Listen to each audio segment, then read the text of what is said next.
દરેક વિદ્યાર્થી મિત્રોનું કવિતા યુનિક એકેડમીમાં ફરીવાર હાર્દિક સ્વાગત છે. આજે આપણે ગુજરાતી વ્યાકરણનો એક ટોપિક સમાસિસ લઈને આવ્યા છે. બરાબર, ડીપમાં લાસ્ટ પણ આપણે એક બે વિડીયો એવા બનાવ્યા છે, પણ આ વખતે આખું ડીપમાં એક એક પોઈન્ટ ટુ પોઈન્ટ ઉદાહરણો સાથે એની વ્યાખ્યા આપણે બધું જોઈશું. બરાબર, તો હવે આજે આપણે ગુજરાતી વ્યાકરણનું આવનારી જેટલી પણ લેટેસ્ટ એક્ઝામ છે એમાં આપણું સમાસનો ટોપિક તો છે જ. બરાબર, 2 થી 3 માર્ક્સનું પૂછાય છે સમાસનું રિલેટ. એક તો ઉદાહરણ પૂછાય છે, બીજું એનો વિગ્રહ કરવાનું પૂછાય છે. બરાબર, અને ત્રીજું તમને વ્યાખ્યાની રીતે પણ પૂછી શકે છે. તો આપણે કેટલા માર્ક્સ ટોટલ 2 થી 3 માર્ક્સ કવર કરવા માટે ગુજરાતી વ્યાકરણનો મોસ્ટ ઇમ્પોર્ટન્ટ ટોપિક આપણો સમાસનો છે. લાસ્ટ કેટલી તમે એક્ઝામોમાં જોશો તો તમને સમાસના રિલેટેડ ઘણા બધા ક્વેશ્ચનો પેપરમાં જોવા મળશે. એવું નથી કે ફક્ત પ્રિલિમની એક્ઝામ, કેટલી એક્ઝામો છે જે મેનમાં પણ હોય છે, એ તો પ્રિલિમ અને મેન બંને માટે તમને ઇમ્પોર્ટન્ટ છે આ વિડીયો. તો સ્ટાર્ટિંગથી એન્ડ સુધી જોજો. કેટલીક નાની નાની વસ્તુઓ તમને શીખવા મળશે, જાણવા મળશે, અને પેપર સેટર કેવી રીતે પેપરમાં કન્ફ્યુઝ કરીને સ્ટુડન્ટને કેવી રીતે ક્વેશ્ચનો પૂછવામાં આવે છે. બરાબર, એક એક વસ્તુ નાનો પોઈન્ટ તમને હાઇલાઇટ કરીશ મેં. તો અહીંયા હવે આપણે આજે સ્ટાર્ટ કરશું સમાસ વિશે. સૌથી પહેલાં તો સમાસની વ્યાખ્યા શું કહે છે. તો સૌથી પહેલાં સમાસ એટલે જ્યારે બે કે તેથી વધુ શબ્દો જોડાઈને એક આખો શબ્દ બને તેને સમાસ કહે છે. બરાબર, તો આ જો મેં એટલા માટે જ આખું ડીપમાં લખ્યું છે જેથી કરીને તને પ્રિલિમ મેનમાં બંનેમાં કામ લાગશે. બરાબર, તો અહીં આપણને સૌથી પહેલાં તો સમાસની વ્યાખ્યા ખબર હોવું જોઈએ કે સમાસનું મિનિંગ શું થાય છે. સમાસનું મિનિંગ થાય છે જ્યારે બે કે તેથી વધુ શબ્દો જોડાઈને એક આખો શબ્દ બને તો એને સમાસ કહે છે. બરાબર, એની શું બની? વ્યાખ્યા બની. હવે આપણે જોઈશું સમાસના પ્રકારો, કેમ કે જે મોસ્ટ એમપી જે પૂછાય છે. તો સમાસના પ્રકારો કયા કયા છે? દ્વંદ્વ સમાસ, તત્વપુરુષ સમાસ, મધ્યમ પદલોપી સમાસ, કર્મધારય સમાસ, ઉપપદ સમાસ, બહુવ્રીહી સમાસ, દ્વિગુ સમાસ ને અવ્યયવિભાવ સમાસ. બરાબર, આટલા બધા શું છે સમાસના પ્રકારો. હવે આ સમાસના પ્રકારનો બહારનો કોઈ પણ સમાસનો પ્રકાર એક્ઝામમાં આવવાનો નથી. તો સમજી લો કે તમારું મોસ્ટ એમપી આ છે. તો હવે આપણે ધ્યાનથી જોઈશું. બરાબર, કેમ કે સમાસના દ્વંદ્વનો પૂછાય છે, ઉદાહરણ તત્વપુરુષનો પૂછાય છે, મધ્યમ પદલોપીનો પૂછાય છે, કર્મધારય, ઉપપદ, બહુવ્રીહી, દ્વિગુ ને અવ્યયવિભાવ. એના સિવાયનો કોઈ પણ સમાસનો પ્રકાર નથી. બસ આટલા સમાસના પ્રકારો છે. એમાં હવે આપણે સૌથી પહેલાં કયો સમાસ વિશે આજે જોઈવાના છે? તો દ્વંદ્વ સમાસ વિશે. બરાબર, સૌથી પહેલો કયો સમાસ જોઈશું? દ્વંદ્વ સમાસ. હવે દ્વંદ્વ સમાસની વ્યાખ્યા શું કહે છે કે બે કે તેથી વધુ પદો સમાન પદોના બનેલા હોય જેને દ્વંદ્વ સમાસ કહે છે. બરાબર, અહીં શું કીધું છે કે જ્યારે બે કે તેથી વધુ પદો સમાન પદોના બનેલા હોય જેને દ્વંદ્વ સમાસ કહેવામાં આવે છે. તમને કદાચ પેપર સેટર કોમ્પિટિશન વધારે ટફ કરવા માટે વ્યાખ્યા મૂકીને પણ પૂછી શકે છે કે જ્યારે બે કે તેથી વધુ પદો સમાન પદના બનેલા હોય તેને કયો સમાસ કહેવામાં આવે છે. તો તમને ખબર હોવું જોઈએ કે દ્વંદ્વ કોને કહેવાય, તત્વપુરુષ કોને કહેવાય, મધ્યમ પદલોપી, કર્મધારય, આ બધાની વ્યાખ્યા પણ તમને ખબર હોવું જોઈએ. હવે દ્વંદ્વ સમાસને એકદમ શોર્ટ ટ્રીક કેવી રીતે ઓળખવામાં આવે છે? અને, કે, અથવા જેવા શબ્દ વડે વિગ્રહ કરવામાં આવે છે. બરાબર, મોસ્ટ ટાઈમ યાદ રાખજો. દ્વંદ્વ સમાસમાં વિગ્રહ, અને, કે, અથવા આ 3 વર્ડ યાદ રાખજો. કે દ્વંદ્વ સમાસને ઓળખવું હોય, એનો વિગ્રહ કરવો હોય તો બસ આ 3 વર્ડ છે આપણા માટે એમપી. અને, કે, અથવા. તમને કદાચ એક્ઝામમાં પેપર સેટર એવું પણ પૂછી શકે છે કે દ્વંદ્વ સમાસનો વિગ્રહ કયા શબ્દો વડે થાય છે. તો તમને ખબર હોવું જોઈએ કે અને, કે, અથવા દ્વારા થાય છે. બીજા શબ્દો પણ સમાસમાં મૂકીને પણ તમને પૂછી શકાય છે. તો અહીં આપણું એક માસ વ્યાખ્યાની, બીજો વિગ્રહનો થઈ ગયો. હવે આવે છે જે ઉદાહરણો પૂછાયા છે. તો ઉદાહરણો વિશે જોઈશું આપણે કેવી રીતે દ્વંદ્વ સમાસને ઓળખવામાં આવે છે. સૌથી પહેલાં આવે છે દાવપેચ. તો આપણે એનો વિગ્રહ કઈ રીતે કરશું? આમાં બે શબ્દ, બે કે તેથી વધુ પદ સમાન પદેનો બનેલો હોય એને આપણે જોઈન કરવાનું છે. તો દાવ પેચ, તો આપણે વિગ્રહ કરીએ દાવ અને પેચ, એવી રીતે બોલાય છે. બરાબર, કેવી રીતે દાવ પેચનો વિગ્રહ કેવી રીતે બનશે? દાવ અને પેચ બની ગયો એક.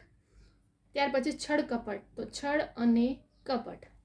વિગ્રહ જોજો બધાની, જ્યારે હું આ શબ્દને છૂટું પાડીશ ત્યારે બધા શબ્દની વિગ્રહ ખાલી અને, કે, અથવા વડે જ થશે. એટલા માટે મેં સ્પેશિયલ ઉદાહરણો પણ આપીને તમને સમજાવી રહી છું જેથી કરીને તમને વધારે ઇઝી પડે. તો અહીં છળ કપટ, તો છળ અને કપટ ખાવા પીવામાં તો આપણે એનો વિગ્રહ કઈ રીતે કરશું? ખાવામાં અને આવ્યું અને પીવામાં. ત્યાર પછી આવે છે દાળ ચોખા. તો દાળ ચોખાનો વિગ્રહ કઈ રીતે બનશે? દાળ અને ચોખા. આ જે મેં ઉદાહરણો લખ્યા છે ને તે મોસ્ટ ટાઈમ પીછે ઘડે રિપીટ થયા છે. હા, એક્ઝામમાં યાદ રાખજો. ભણવા ગણવાની તો ભણવાની અને ગણવાની. વિગ્રહ વચ્ચે અને આવે છે. થોડું ઘણું તો થોડું કે ઘણું. આવ્યું કે વિગ્રહ, બરાબર? થોડું કે ઘણું.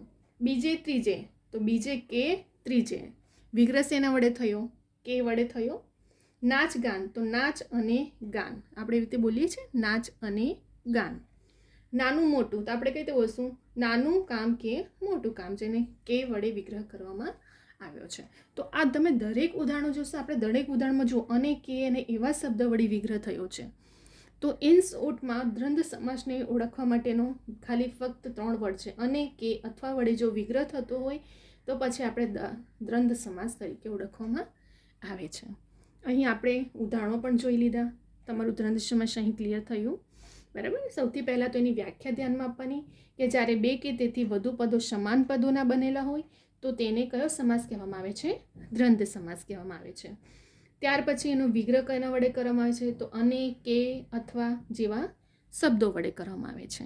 ત્યાર પછી આપણે ઉદાહરણો જોયા કે દાવ પેચ તો દાવ અને વિગ્રહ થયો પેચ.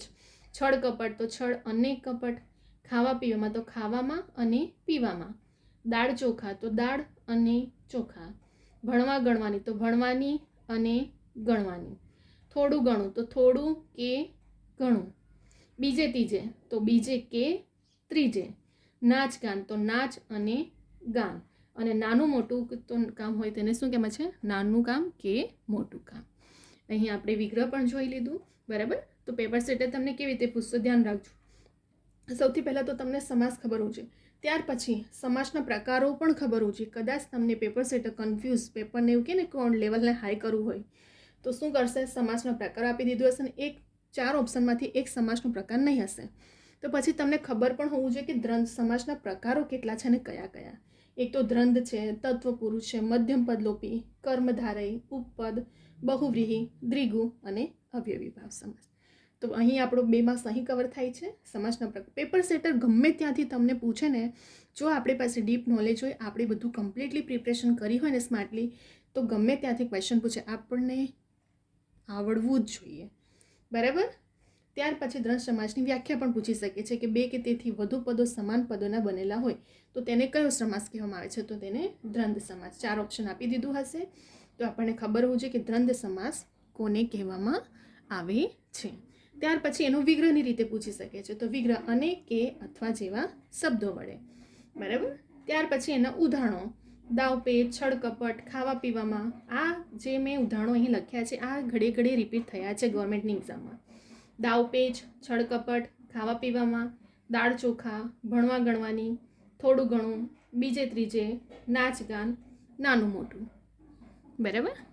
તો અહીં આપણું દ્વંદ્વ સમાસના આપણે ઉદાહરણો પણ જોઈ લીધા, એની વ્યાખ્યા જોઈ લીધી, એનો વિગ્રહ જોઈ લીધો, સમાસના પ્રકારો પણ જોઈ લીધા અને સમાસની વ્યાખ્યા પણ જોઈ લીધી. ક્લિયર અહીં? તો હવે તમે આનો સ્ક્રીનશોટ લઈ શકો છો અને સ્ક્રીનશોટ લેવા કરતાં 2 થી 3 વખત વિડીયો જોશો ને તો તમને વધારે યાદ જ રહી જશે, બરાબર? 2 થી 3 વખત વિડીયો જો. કેટલાક સ્ટુડન્ટ હોય છે જે રિવિઝન માટે નોટબુક બનાવતા હોય છે, એ લાઈફ ટાઈમ તમને હેલ્પફુલ થશે, બરાબર? તો આ બધી વસ્તુ પોઈન્ટને નોટ કરો, બરાબર? જેથી કરીને તમને એક્ઝામમાં પણ રિવિઝનમાં પણ કામ લાગશે. તો હવે આપણે ફક્ત એક વખત ફટાફટ રિવિઝન કરી લઈએ. આપણે દરેક વિડીયોમાં એમ પણ રિવિઝન તો કરતા જોઈએ છે અને મેં એક વસ્તુ પણ બતાવી તમને કે પેપર સેટર કેવી રીતે તમને ક્વેશ્ચન પૂછી શકે છે. સમાસના પ્રકારના રિલેટેડ, કે પછી સમાસની વ્યાખ્યાના રિલેટેડ, કે પછી વિગ્રહની રિલેટેડ, કે પછી ઉદાહરણની રીતે, બરાબર? તમને અમુક વખત આવી રીતે પણ આપી દીધું હશે વિગ્રહ કરીને, તો ખાલી તમને એવું કહેવામાં આવશે કે ઓળખો હવે કયો સમાસ છે. તો તમને ખબર હોવું જોઈએ કે જ્યાં વચ્ચે અને કે અથવા વિગ્રહ થયો છે તો પછી એ દ્વંદ્વ સમાસનો હશે, બરાબર? આટલી રીતે કન્ફ્યુઝન કરે તો પણ આપણે મેન્ટલી પ્રિપેર રહેવાનું કે ગમે ત્યાંથી ક્વેશ્ચન પૂછાય, આપણને આવડશે ને આવડશે જ તો જ તમે એક્ઝામને ક્રેક કરી શકો છો, બરાબર? મેરિટમાં આવવા માટે એવું કહે છે ને 1 માર્ક્સ ઇમ્પોર્ટન્ટ હોય છે, તો 1 માર્ક્સને એવી રીતે કવર કરવામાં આવે છે. અને એવું નથી કે ફક્ત પ્રિલિમની એક્ઝામમાં તમને કામ લાગશે. આ પ્રિલિમ અને મેન હું એવા જ વિડીયો લાવીશ અને બનાવીશ કે જેથી કરીને તમને પ્રિલિમ અને મેન બંનેને તમને કમ્બાઇન્ડ પ્રિપરેશન થતી જાય. કેમ કે એટલો બધો ટાઈમ નથી હોતો પ્રિલિમ પછી મેન માટે. તો પ્રિલિમ અને મેનની બંને રીતે તૈયારી કરવી એને જ સ્માર્ટ પ્રિપરેશન કહેવામાં આવે છે. બરાબર.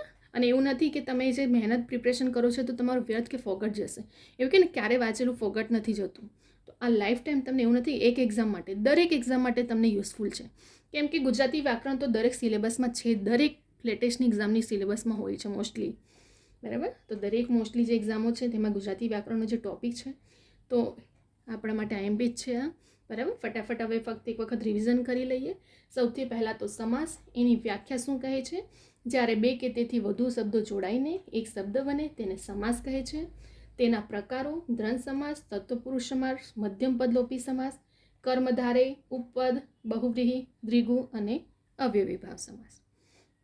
એને સમાસના પ્રકાર કહે છે. હવે દ્વિગુ સમાસની વ્યાખ્યા શું કહે છે? બે કે તેથી વધુ પદો સમાન પદોના બનેલા હોય તેને દ્વંદ્વ સમાસ કહે છે.